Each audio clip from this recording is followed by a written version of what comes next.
Hello tout le monde, je vous retrouve aujourd'hui pour vous parler liseuse. Alors on va commencer par le commencement parce qu'il y en a peut-être qui savent pas ce que c'est qu'une liseuse, donc je vais vous expliquer ça brièvement. Alors une liseuse, c'est ça. C'est comme une tablette qui sert à lire des e-books tout simplement. Sauf que c'est pas comme les tablettes qu'on connaît, style iPad, Samsung, etc. Puisque donc elle est destinée seulement à lire des e-books et ce n'est pas non plus le même écran. Je sais que personnellement, je supporte pas de lire sur liseuse, sur ordi, sur smartphone parce que l'écran n'est pas du tout agréable pour moi. Je sais qu'il y a des gens qui aiment bien, qui peuvent, qui y arrivent, pas de problème. Moi j'y arrive pas, ça me fait mal aux yeux, ça me fait mal à la tête. Je trouve pas ça agréable alors que sur les liseuses comme ceci, eh ben on a vraiment l'impression de lire sur un livre parce qu'on a l'encre directement. C'est assez impressionnant. La toute première fois que j'en ai eu une, ça m'a assez impressionnée. Alors personnellement, depuis à peu près le mois de mai, j'ai eu une Kobo en fait au mois de mai. J'ai eu celle-ci donc qui est la Kobo Glow HD que j'ai au mois de mai et depuis je ne jure que par ça. En fait je lis plus que dessus parce qu'en fait elle m'a sorti de ma panne de lecture. J'étais dans une grosse panne de lecture, c'est-à-dire que j'arrivais pas à me mettre dans un livre, j'y arrivais vraiment pas. Je lisais quelques pages mais ça me bottait pas et tout. À partir du moment où je l'ai eu, peut-être que c'est le fait d'avoir un nouvel objet hein, qui m'a, je sais pas, c'est fort possible. Bah ça m'a boosté et du coup j'étais totalement accro et aujourd'hui je le suis encore, c'est-à-dire qu'elle me quitte jamais. Je la mets tout le temps dans mon sac à main quand je m'en vais, même si j'en ai pas besoin, je l'emporte tout le temps avec moi. Alors je vais pas essayer de vous vendre la liseuse parce que moi peu importe que vous lisez sur livre, sur liseuse, sur téléphone, je m'en contrefiche. Mais je sais qu'il y en a pas mal qui se posent des questions. J'avais eu des questions il y a quelques temps sur Snapchat quand je l'avais présenté. Et du coup, je m'étais dit que ce serait bien de vous en faire une vidéo, tout simplement. L'avantage des liseuses, c'est que vous pouvez adapter votre lecture absolument comme vous voulez. Dans le sens où on peut changer la police d'écriture, on peut changer la taille de l'écriture, la taille des marges, la taille des interlignes. En fait, vous adaptez, vous personnalisez pour être au maximum dans votre confort de lecture tout simplement, chose qu'on n'a pas avec les livres puisqu'on y prend tel quel tout simplement. Après voilà, les éditeurs savent très bien, ils connaissent très bien leur travail, ils font pas non plus des écritures illisibles, sauf pour les poches, c'est un peu chiant. Je dis rien, j'ai toujours détesté lire sur les poches donc... Bref, petite parenthèse. Et moi je trouve que c'est un confort de lecture incomparable parce que regardez ce petit truc, c'est fin comme tout, c'est petit, bah ça tient dans la main quoi. Et c'est léger, c'est génial. Imaginons que vous êtes en train de lire un livre de 600 pages, le gros pavé. Si vous l'emmenez dans votre sac à main, il prend toute la place. Et en plus, vous allez vous casser le dos. Et ça, c'est génial.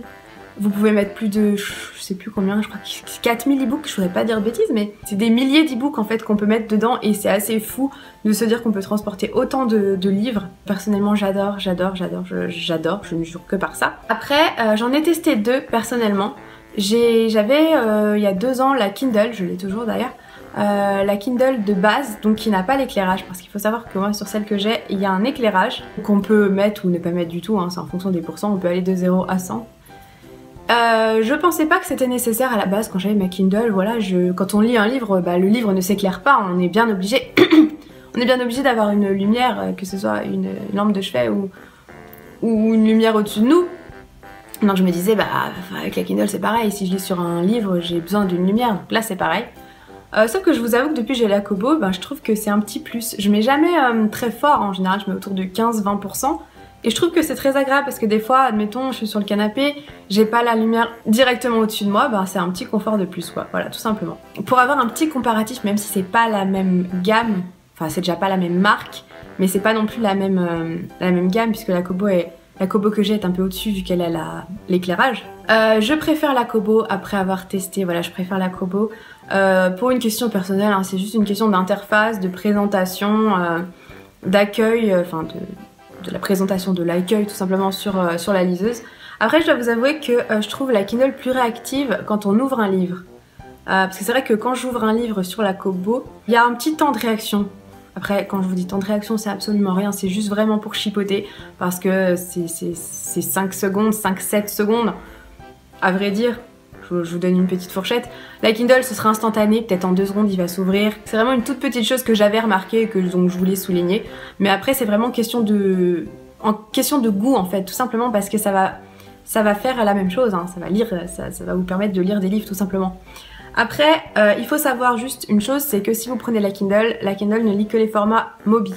Elle lit aussi les PDF, mais en général, les e-books sont sous format EPUB, sauf si vous achetez directement sur Amazon, où ils seront sous format Mobi. Mais il y a des logiciels qui permettent de convertir des formats Mobi en format EPUB, des formats EPUB en format Mobi. Donc moi, ça a jamais été un frein. J'ai jamais, enfin quand je lisais sur ma Kindle, j'ai jamais commandé sur Amazon d'e-book et j'ai quand même pu lire dessus, quoi. C'est pas parce que vous achetez la Kindle que vous êtes bloqué chez Amazon. Voilà, c'était quand même à souligner ça.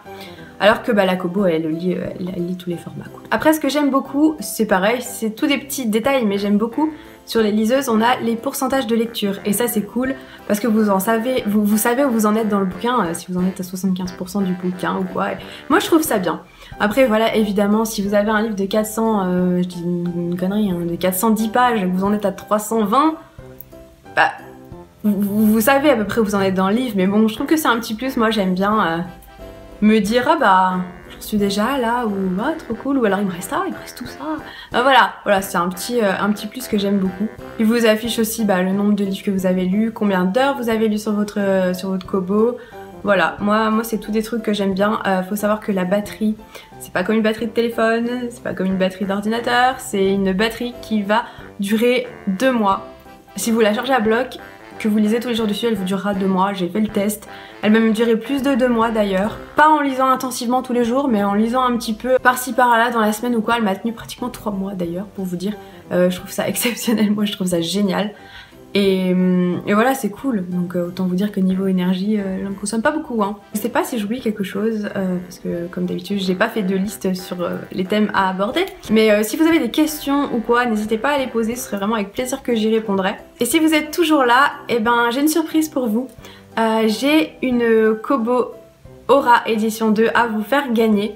Alors c'est pas la même que moi, parce que comme je vous disais, moi j'ai la Kobo Glow HD.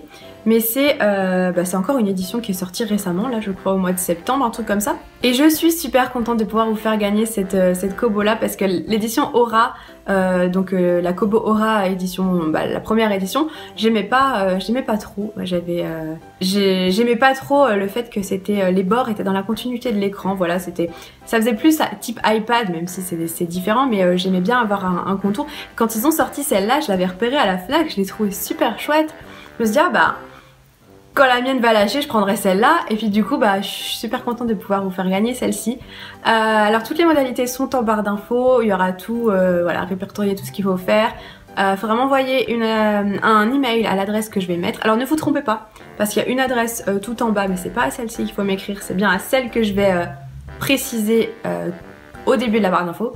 Vous ne trompez pas, lisez bien les conditions, parce que sinon je pourrais pas du tout valider votre participation. Et voilà, vous m'envoyez un mail comme quoi vous participez, hein, tout simplement. Et en attendant, j'espère que ça vous fait plaisir, j'espère que j'ai pu répondre aussi à certaines questions que certains pouvaient peut-être se poser. Et puis en attendant, je vous fais plein de gros bisous, je vous dis à la prochaine.